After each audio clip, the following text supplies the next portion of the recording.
Hi everyone, welcome to this video lecture on intuitive understanding of supervised and unsupervised models, which form the basis of algorithmic exploration, which is simply called machine learning. And these two approaches offer distinct views through which the machine learning models can comprehend data and learn from the data. Supervised models excel in tasks such as classification and regression. We will talk about these two, where the goal is to predict the outcome or assign label based on the input feature. On the other hand, the unsupervised models, they are good in clustering and dimensionality reduction. We shall also talk about the model evaluation techniques along the way, and we will focus on a conceptual aspect rather than Python code in this particular video. Subsequent videos will cover the implementations of machine learning models or algorithms in detail. So let's get started. So the topics that we will cover, essentially three different types of ML models: supervised and under supervised we have classification and regression, and then unsupervised. And the conceptual topics would be decision region, classification matrix, and a little bit about concept of overfitting. Similarly, on regression side, what is regression and metric, and some of the assumptions. Unsupervised model, we'll talk about. There are many different types of unsupervised models. We'll just talk about how it typically works for one type of model, which is clustering, and then we talk about the evaluation techniques. So the prerequisite in Python, NumPy, and Pandas, and familiarity with the data processing steps, and then machine learning overview from the previous video.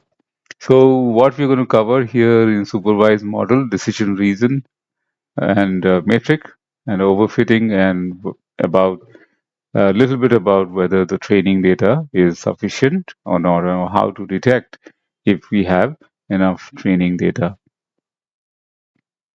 So let's take a problem statement. Here the problem statement is we would like to utilize a database which is on customers, and the database is segmented in different groups, or there are distinct groups and segments based on some characteristics of the customer. So segmentation helps the businesses tailor their marketing plan and product offering and so on and so forth. You can segment in multiple different ways, like behavioral pattern and geographic segmentation. Anyway, we are not going to talk about the segmentation topic, but rather use a dummy data set which mimics customer segmented or segmentation. And then we utilize that to explain the concept of classification. So our data set will be basically four distinct types of customer based on the columns income and spend predictor. And the predictor columns here are income and spend. So it's like how much is the income of the customer and how much the particular customer spends. And the ranges for these two variables are going to be 1,000 to 100,000. And the customer classes, as I mentioned, there are four of them. So ES is economically stressed, like low income, low spend. Savings customer, high income and low spend. And risk customer would be low income, high spend. Prudent customer would be someone who's earning well and spending also that much.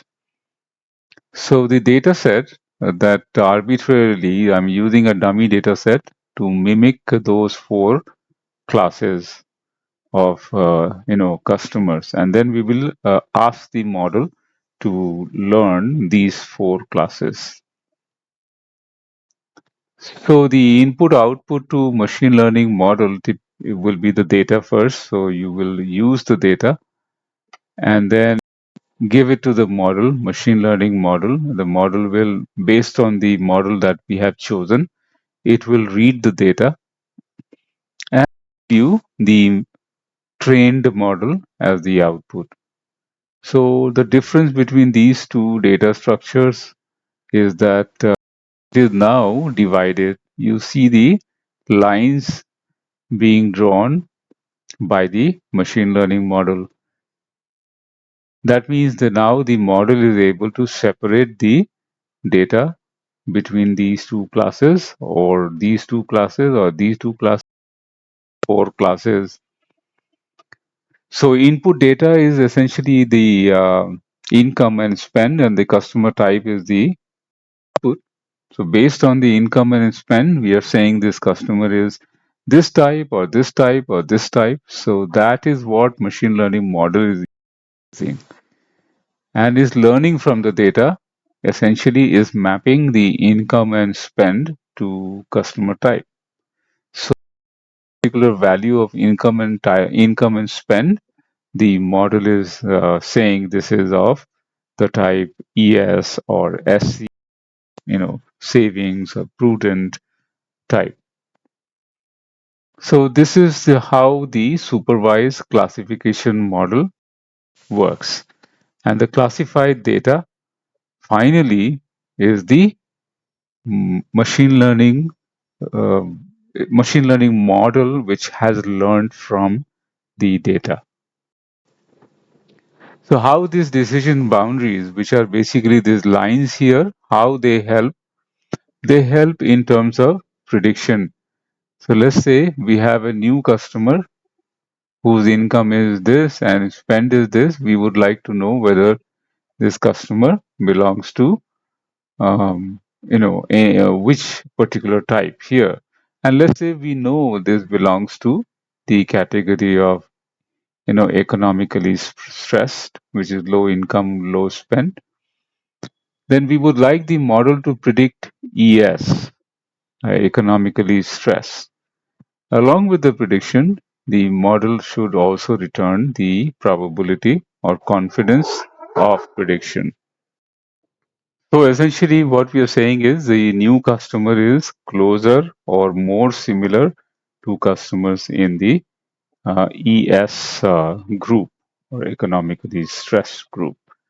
So this is the purpose of decision boundary. So the idea or notion of decision boundary is what we call as models learning, and the model is able to separate the data between the classes. Let's take a look at a typical prediction, the input data, and let's say the new income and spend for this customer is 50,000, 50,000. And using the decision boundary, the model is now predicting that, so this is the new customer, and it will predict the probabilities. The ES is 0.2, savings class is 0.2, and RC is zero point 0.4. So the prediction is going to be the maximum of all these four probabilities, and is going to be RC, which is a risk customer. So that's the prediction here. Let's take another customer, and the income and spend for that customer is this. And let's see here what this returns. Now in this case, the customer sits here and the prediction is going to be savings. You notice here is the model is returning 1. That means the probability of 1. So this particular type of prediction, the model is very confident in saying it is a savings type, and the confidence is represented using prediction probability. So let's look at one more example, and this time this will be an odd customer, and the customer is now beyond the range of the income and spend. So now, so these kind of things you should validate as a part of your prediction pipeline as to what values should be allowed and not allowed. But from machine learning perspective, the numbers are simply numbers, and once the model has learned the decision boundaries, is going to give you a certain prediction.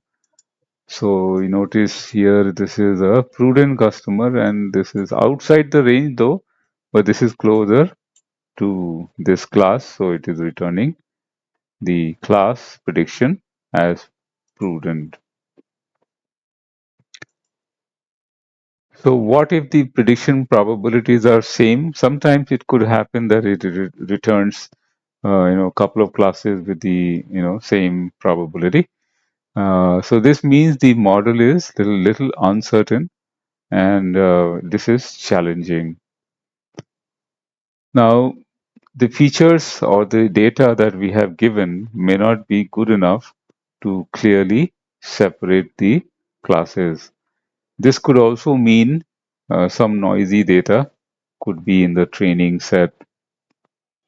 So let's look at an example here. Let's say we have input as 50,000 and 54,000, and now we notice here the probabilities are the same, RC and PC. So different models they use different approaches like heuristics to break the tie.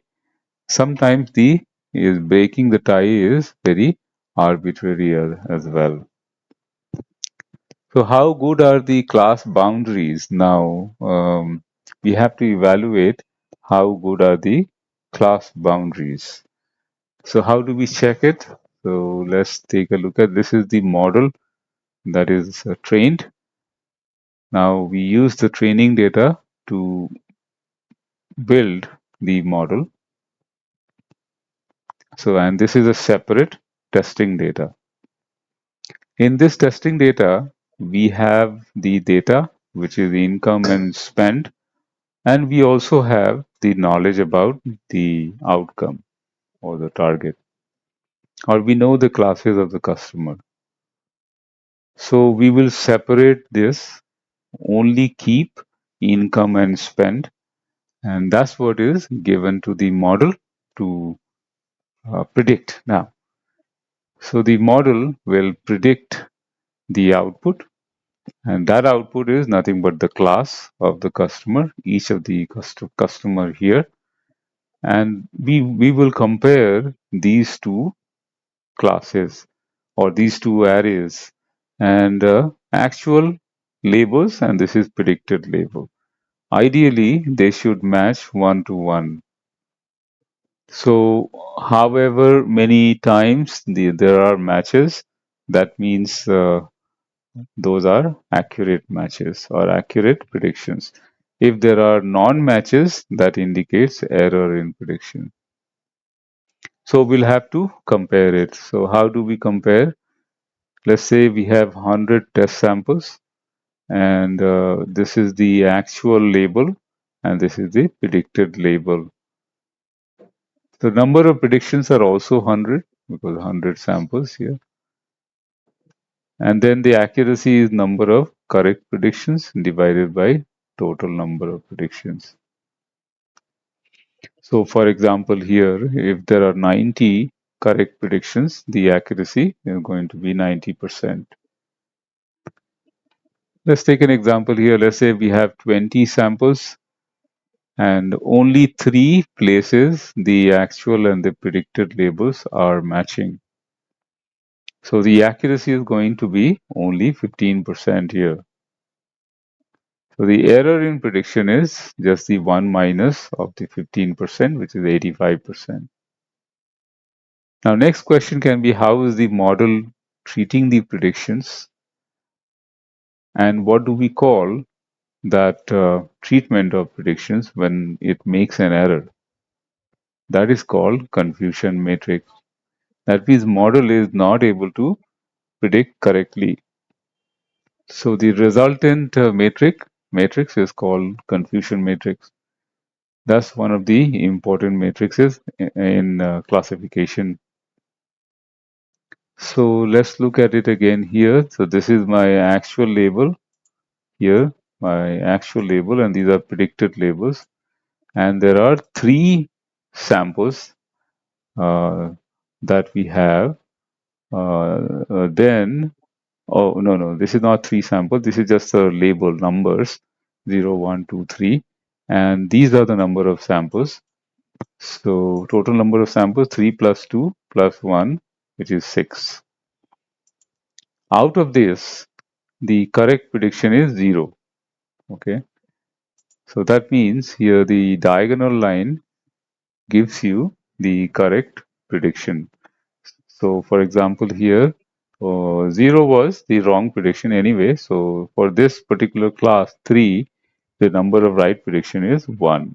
Okay, so out of 3 plus 2 plus 1, which is 6, only one right prediction.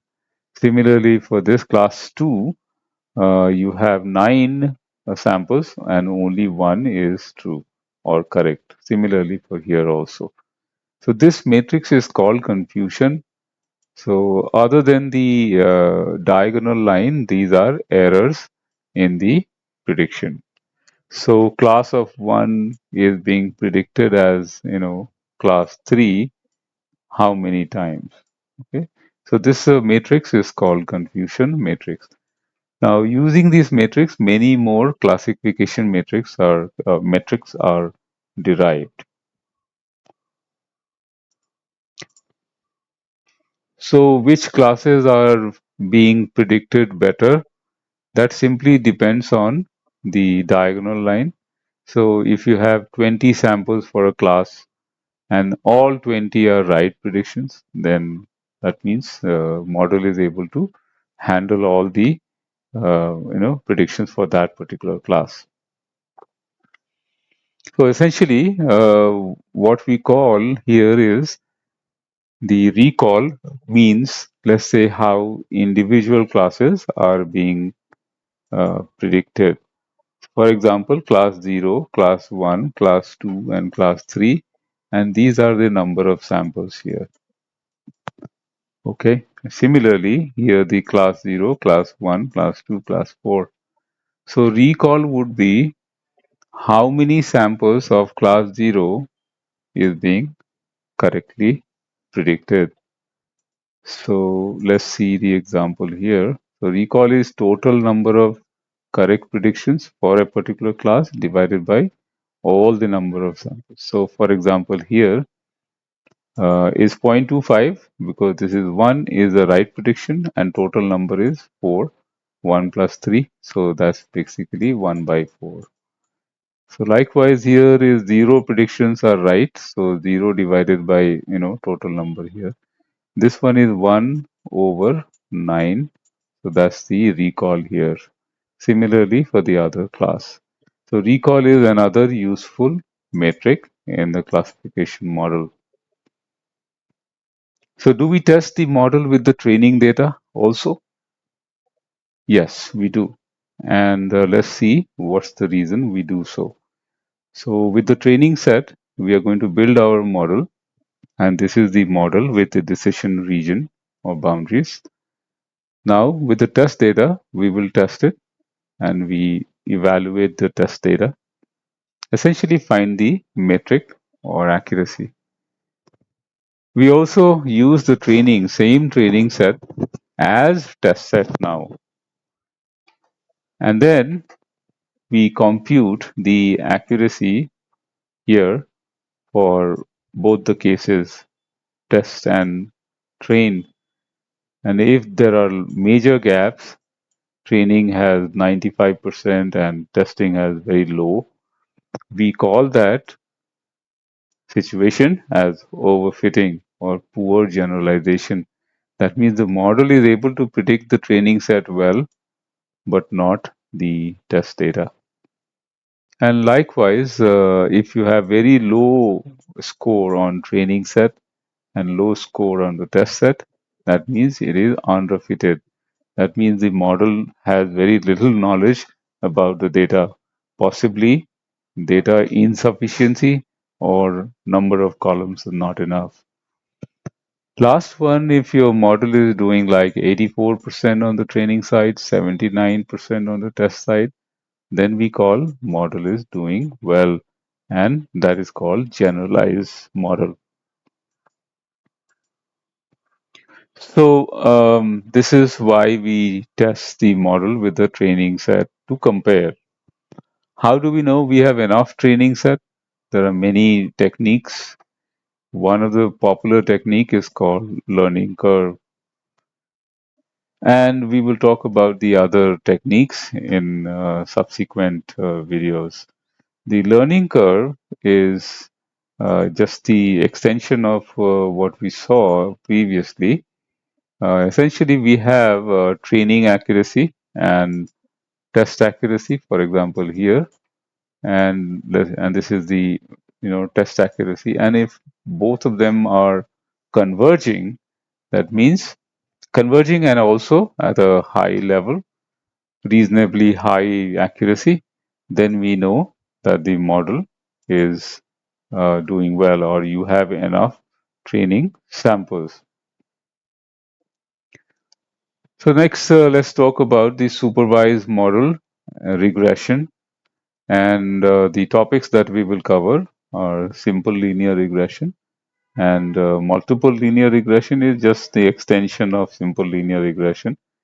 And likewise, in the classification discussion, we will also talk about regression, metric, and some of the assumptions here. We'll keep the discussion more at the intuitive level, and the Python code implementation will be covered in a separate video series. So why it is called regression? Let's talk about why this is called regression.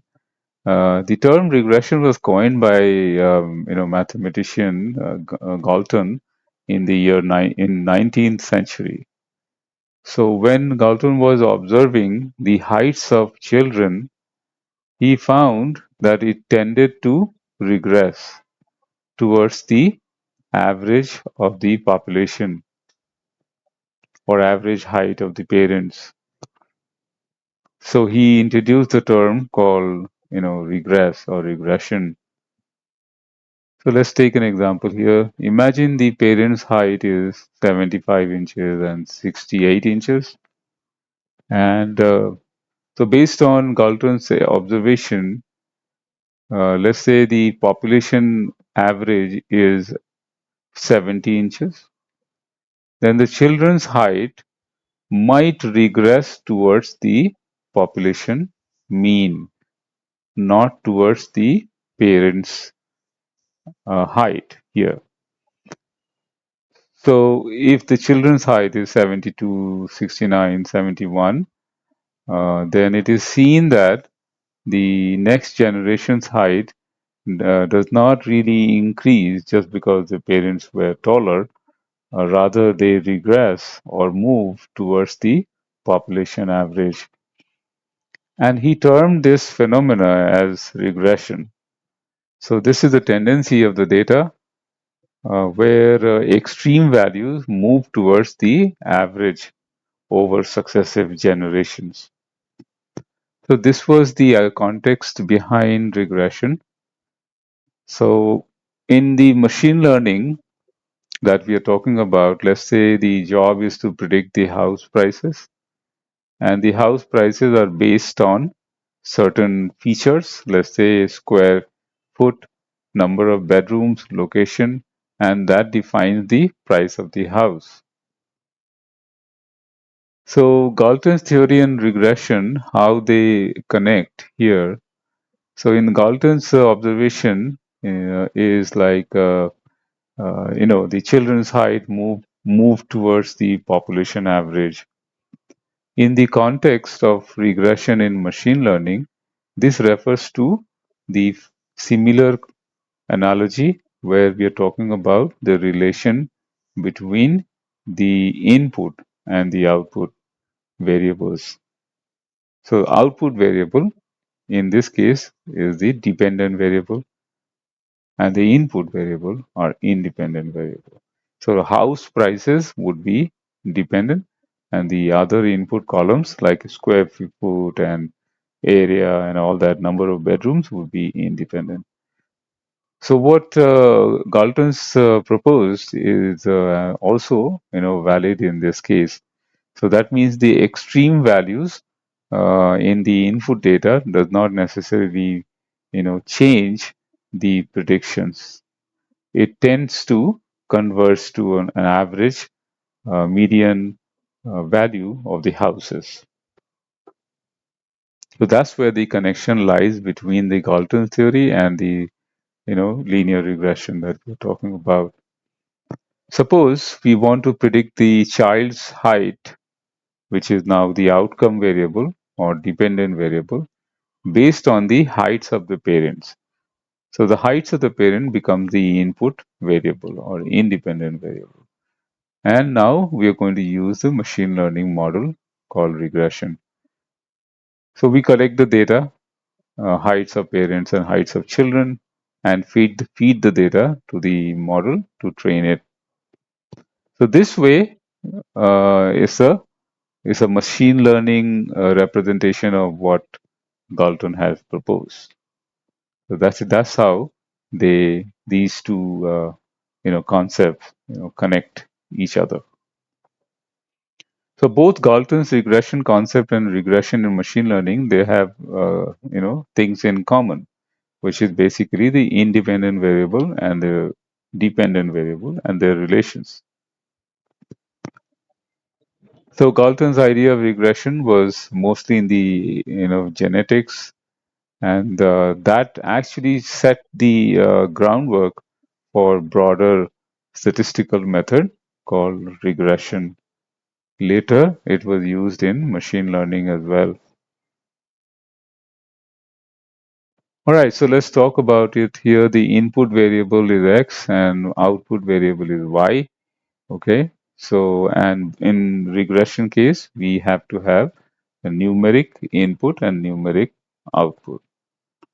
So typically, we use y equals to intercept plus the slope multiplied by the input variable.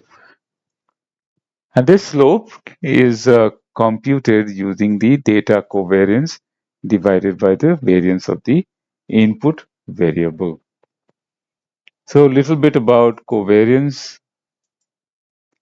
So covariance simply geometric interpretation is a area occupied by data in terms of like rectangular area in this two-dimensional data, and that means higher the area, higher the covariance, and higher the covariance also means higher the coefficient or slope. That means the uh, relation between input and output is very strong. Similarly, negative covariance also in the opposite direction, but with the same concept. So slope is computed using the covariance of the data series, input and output, divided by the variance of the input column, and that's how we compute the slope. Essentially, slope is nothing but normalizing the covariance by the variance of x. So if this covariance is large, then the slope will also be very steep, and that means there's a strong relation between input and output. Just the opposite will happen when you talk about a small covariance. So linearly related data samples, the first step is to get the data. It should be linearly related. We are talking about linear regression. And the step 2, 3 would be to compute the mean of x and mean of y. And then we find out the deviations by subtracting the mean from x and subtracting the mean of y from y. And then we get the deviations. And after that, we multiply the deviations together, and that gives you the covariance. Then we add all the covariance together and divided by the variance here will return you the slope. Similarly, we utilize the slope to get the intercept. And once we have the equation, then we can predict for all the training samples.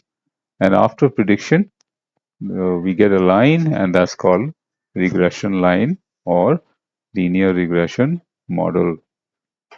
So this line actually represents the relationship between the input and the output variable. So let's say the input is this one, then the corresponding output would be, here. So that's the prediction. What if the input is exactly one of these points? Training data, let's say this is the training data is the input, and then the output is actually the output is this, but the prediction line is saying for this point, the prediction will be here. So this is the actual prediction saving, and this is the predicted saving. So the difference between the actual value of the output and the predicted value of the output is called error in prediction or residual prediction.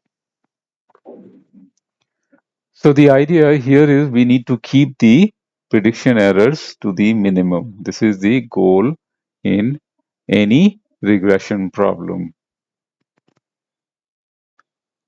So how we minimize that? We minimize basically the formula that we used earlier. That ensures this formula that we have used. This one ensures that the error is minimum. That means the line that we have found is the best one, which represents your training data. All right, so how do we evaluate a regression model? We have some of the metric here. The popular ones are here mean absolute error, so mean squared error, root mean squared error, and few others. Let's take a look at each one of them. So the mean absolute error is all about finding the error in prediction for all the samples, taking the absolute and then doing the averaging, and that returns you with a number. It's called mean absolute error. So the mean absolute error is describes. So if there is a mean absolute error of 0, that means the model is doing very, very well. Now, mean squared error is slightly different. Here we are not doing the absolute, no need to, because we are doing the square, and after that taking the average. So advantage of mean squared error is it will amplify the error if there are any outliers. So if there is significant difference between mean absolute error and mean squared error, then we know the data has some outliers, maybe. Root mean squared error is just the traditional one where we take the square root of the mean squared error. It is very analogous to like a mean of error. And sometimes the customers prefer to use root mean squared error.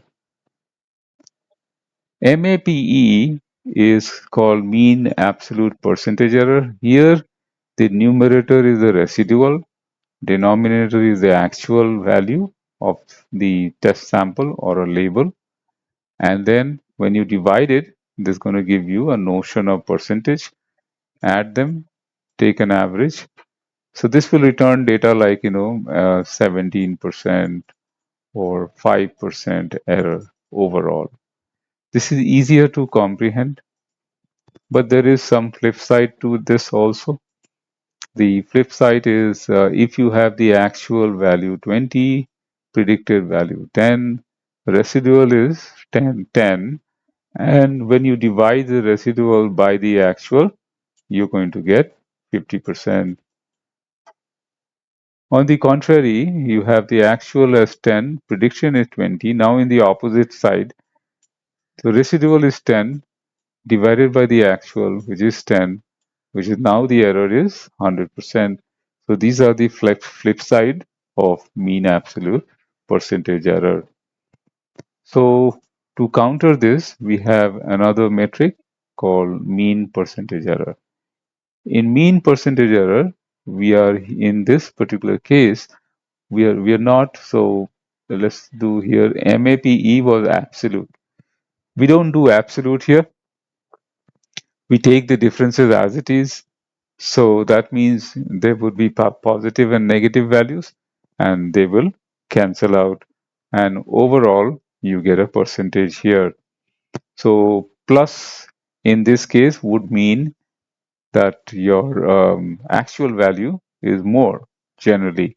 Minus means the predicted value is more. So it's like over prediction and under prediction. All of these metrics are used together. Now, one more metric which is very popular is called R square. So let's talk about what is R square. So imagine we have the data where for each of the X, we know the historical output or a label predictions. So these are the actual values. So the simplest of the model can be the average. We can take the average of the output and that becomes the prediction for the future. In this case, we take the error from the average line, which is basically a prediction line or a model. And for each of the data point, we find out the error. And these errors are then put into the equation, let's say mean squared error. Now, instead of average, I'm going to use a regression model. Again, with this regression model, there would be some error. Intuition is with the regression model, the regression error will actually come down. So essentially, the total error that we computed in the previous step, so this was the baseline model. Here we get a total error, and the numerator is the error from the regression model. Just do a fraction of this, and 1 minus of this would mean the efficiency of the model. Let's take an example. The total error is 50 and the error with the regression model is 40. So when you divide 40 over 50, so that's 0.8. That means we have been able to reduce the error by 80%. So the R square would be 1 minus of 0.8, which is 0.2 here. So in this particular case, what we're saying is the total error is 50 and the error still remains, like 40 error still remains. So essentially, we are saying that the R square of 0.2, that means we have been able to remove 20% of the error. 80% of the error still remains in the system. So this model is not very good. So typically R square or close to 1 would be the ideal, or practically it would be like 0.8, 0.75 or zero point 0.9, so on and so forth. So we talked about single variable in linear regression, but how do we handle multiple predictors? If you have more than one column, then the situation is different. It is not done in that way. Scikit-learn utilizes a complex method, which is called closed form solution. And we will be covering this in our machine learning discussion on linear regression, how this equation comes into being and what is the meaning of this equation. And using this equation, scikit-learn determines the coefficient of the input variables. So there are some assumptions of the linear regression also, which is normally linearity, normality, and homoscedasticity, and multi-collinearity. Let's talk about one by one. So linearity means there has to be a linear pattern between the input and output. Not in a strict sense, but generally it should be present. Some kind of linear pattern must be present in the data set. For example, here you have a linear pattern in the input and output. So likewise, you have to evaluate for all the columns, input columns and the output, and look for the linear pattern. So linearity assumption extends to the combined effect of the variables. That means if you have more than one input variable, then combined effect of linearity is also important in linear regression. So you can look at all this by using scatter plots or line plots and stuff like that. One more assumption is called homoscedasticity. Now this one, it means the residual that we are getting is having a pattern or not. Usually we don't want it, so we want the residual to form a constant region. In that particular region, we have the errors here. So variability of the errors is constant for all values in this particular case, and this is called homoscedasticity. It can be also evaluated by looked at by utilizing the scatter plots or line plots. So homoscedasticity in a linear regression model predicting the stock returns based on the financial ratios. So homoscedasticity in this case would mean the variability in the prediction errors, and those errors typically remain in a constant band. So how do we handle such cases? Typically we have advanced feature engineering or data transformation techniques, or if there are aberrations in the data, noisy in data, or outlier anomalies in the data, we remove those. One more important factor or assumption is multicollinearity, where we talk about whether the input variables are related or not. We do not want a high correlation within the input variables, and that causes the linear regression models to behave very unpredictably. You can measure the multicollinearity by multiple methods. One of the popular method in Python is called variance inflation factor.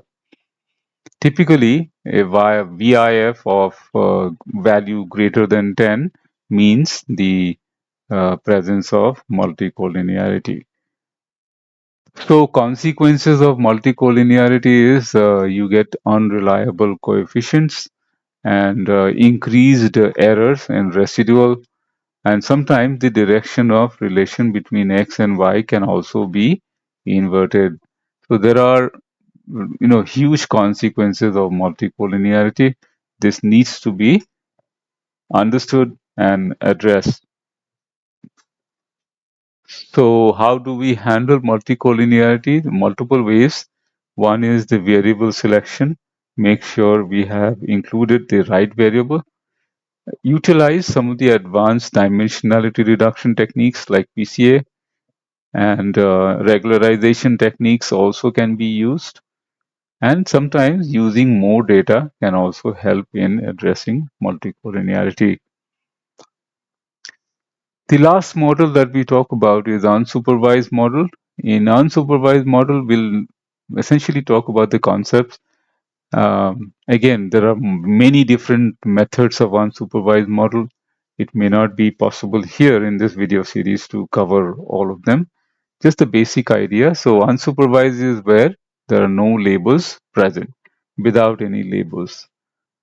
Okay, so what are the use cases of unsupervised? One of them is the grouping, like customer segmentation example that we saw early in the video, and try to group the similar data together, identifying if the data is deviating from the in the core of the data as anomaly detection. Sometimes we would like to recommend you know items similar to existing one. That is also an example of unsupervised learning. Generative models, the modern generative models where we generate faces and data and text data or image data, that is also unsupervised model. And representing words and complex objects using a number or arrays, that is also unsupervised learning. So there are many more different examples of unsupervised learning. Essentially, the basic idea is that we would like to find out the groups in the data and grouping similar data. So essentially it's called clustering. In this, the objective is to find out if the separation of data actually exists or not, and then label it. So once it finds those separation, then we need to label it. Now, evaluating an unsupervised model is very, very difficult because we do not have any ground truth to, compare against. But still, there are few methods that we will see in detail in our machine learning class. One of the method is called square distances method. Let me show you what this actually means. Let's say we started with a bunch of data here. In this data, you can see there are 3 groups, and I'm going to put all of them into one group. This red cross means there is only one group. Then in the next iteration, the algorithm finds 2 groups and it says, oh, this one belongs to this particular group, and all of these will belong to this group, which has a center here. And the next iteration, intelligently, the model finds that there could be 3 centers and is ideally placing them. And like this, you can go on, and after that, it may not make sense to add more number of groups. So you need to stop at a point, and how do you stop at a point is look at the significance in terms of the distances of the sample from the centers and add all the distances together. So when you had one cell cluster and look at the distance, it's pretty high, and then 2 clusters, the distance is not so, and after that is dropping, and then it is almost constant. That means this particular dataset has 3 distinct groups. That's what it means. There are many other techniques for evaluation, and we will cover those in specifically in each of the unsupervised machine learning implementation. So that's pretty much I wanted to cover as a conceptual walkthrough of a machine learning workflow. And the next video series we will do on distance-based model. Thank you for watching. See you in the next video.